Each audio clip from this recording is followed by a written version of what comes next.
আসসালামু আলাইকুম, কেমন আছেন সবাই? ওয়েলকাম জানাচ্ছি সানজিদান সাইফান ওয়ার্ল্ডে। নর্মাল একটা রেসিপি, কিন্তু একটু ভিন্নতা আনাতে এই রেসিপির স্বাদই যেন অতুলনীয়। হ্যাঁ, পেঁপে দিয়ে ডাল রান্না করা খুবই নর্মাল এবং কমন একটা রেসিপি, কিন্তু যখন আপনি এটা পাতে নিয়ে খাবেন তখন অনায়াসে 1 থেকে 2 প্লেট ভাত আপনি এমনিতেই খেতে পারবেন এই ডাল দিয়ে। চলুন দেখে নেওয়া যাক এই ডাল রান্নার উপকরণ। মসুর ডাল হাফ কাপ, পেঁপে টুকরো করে কাটা 8 টুকরা, পেঁয়াজ কুচি হাফ কাপ, কাঁচামরিচ ফালি 4 পিস, ধনেপাতা কুচি 1 টেবিল চামচ, আস্ত জিরা হাফ চা চামচ, হলুদ মরিচ এবং জিরা গুঁড়া হাফ চা চামচ, আদা বাটা রসুন বাটা হাফ চা চামচ, সয়াবিন তেল পরিমাণ মতো, আর পানি আপনার 2.5 কাপ হিসাবে আমি দিয়েছি। আপনাদের পরিমাণ মতো দিবেন, ডাল সিদ্ধের উপর নির্ভর করে। তো চুলায় আমি কড়াই বসিয়ে দিয়েছি, সেখানে আমি পেঁয়াজ কুচি দিচ্ছি। একে একে আমি লবণ, পেঁয়াজ সব উপকরণ দিয়ে এখন নাড়াচাড়া করতে করতে এটাকে ভাজা ভাজা করে নিব।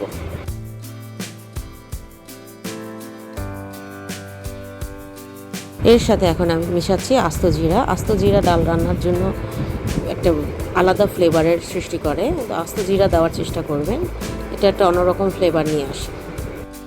এখন আমি এখানে লবণ মিশাচ্ছি ডাল রান্না অনুযায়ী। লবণটা আগে দিলে হয় কি, পেঁয়াজটা আপনার ভাজা ভাজা খুব দ্রুত হয়ে আসে।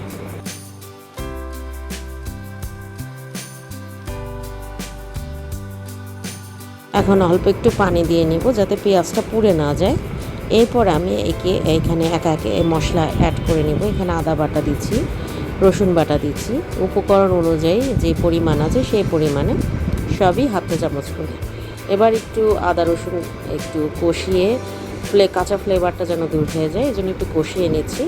এখন এর মধ্যে আমি পরিমাণ মতো হলুদ গুঁড়ো, মরিচ গুঁড়ো এবং জিরা গুঁড়ো দিয়ে আবার কষাবো মিনিট 5।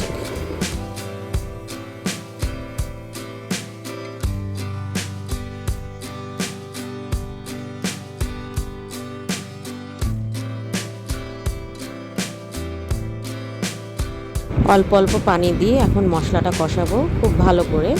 5 মিনিটের মতো কষালেই মশলার তেলটা উপরে চলে আসবে, তো দেখতে থাকুন।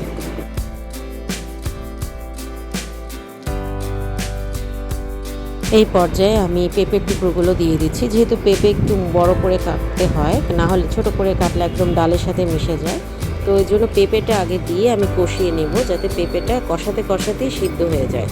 প্রয়োজনে আমি এখানে হাফ কাপের মতো পানি অ্যাড করব কষানোর এক পর্যায়ে। পেঁপেটা আমি কষাবো প্রায় 5 থেকে 7 মিনিট। এই 5 থেকে 7 মিনিটের মধ্যে পেঁপে হাফ সিদ্ধ হয়ে যাবে।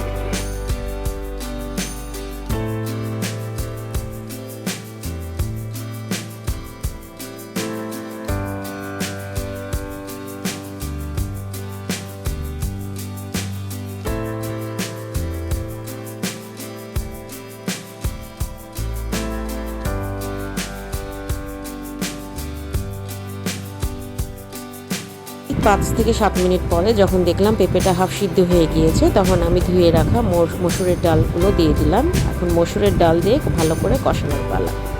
এমনভাবে কষাবেন যাতে মসুরের ডালটা পাতিলের তলায় লেগে না যায়। যখন একটু কষানো হয়ে যাবে, আমি একবারে ডাল অনুযায়ী পানি 2.5 কাপের মতো দিয়ে দিব। দেখুন আমার ডালটা খুব সুন্দরভাবে কষানো হচ্ছে। এই পর্যায়ে এখন আমি ডালের জন্য প্রয়োজন মতো পানি অ্যাড করব। আমি 2.5 কাপ দিয়েছি, ডাল বুঝে। যদি ডাল সিদ্ধ হতে আরেকটু সময় লাগে তাহলে আরও হাফ কাপের মতো পানি বাড়িয়ে দেওয়া যেতে পারে। এখন নেড়ে চেড়ে ঢাকনা দিয়ে প্রায় 10 মিনিটের মতো অপেক্ষা করব ডালটা ভালোভাবে সেদ্ধ হওয়ার জন্য।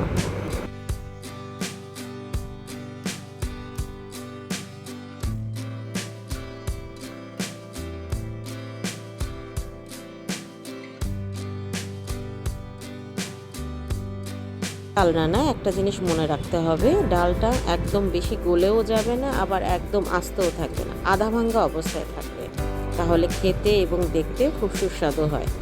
তো দেখুন আমার ডালটা প্রায় হয়ে গিয়েছে আধা ভাঙ্গা। আমি এই পর্যায়ে নামানোর 5 মিনিট আগে আমি একটু ধনেপাতা কুচি এবং কাঁচামরিচ ফালিগুলো দিয়ে দিলাম।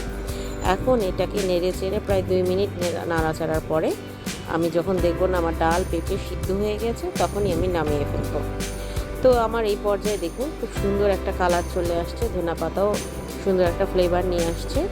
দেখুন কি সুন্দরভাবে পেঁপে এবং ডাল একদম গায়ে গায়ে লেগে আছে। ডালের কনসিস্টেন্সিটা এরকমই হবে, না একদম পাতলা না একদম ঘন। তো আশা করছি রেসিপিটা আপনাদের ভালো লাগবে। ভালো লাগলে অবশ্যই চ্যানেল সাবস্ক্রাইব করে আমার পাশে থাকবেন। এখন সময় নিয়ে ভিডিও দেখার জন্য অসংখ্য ধন্যবাদ।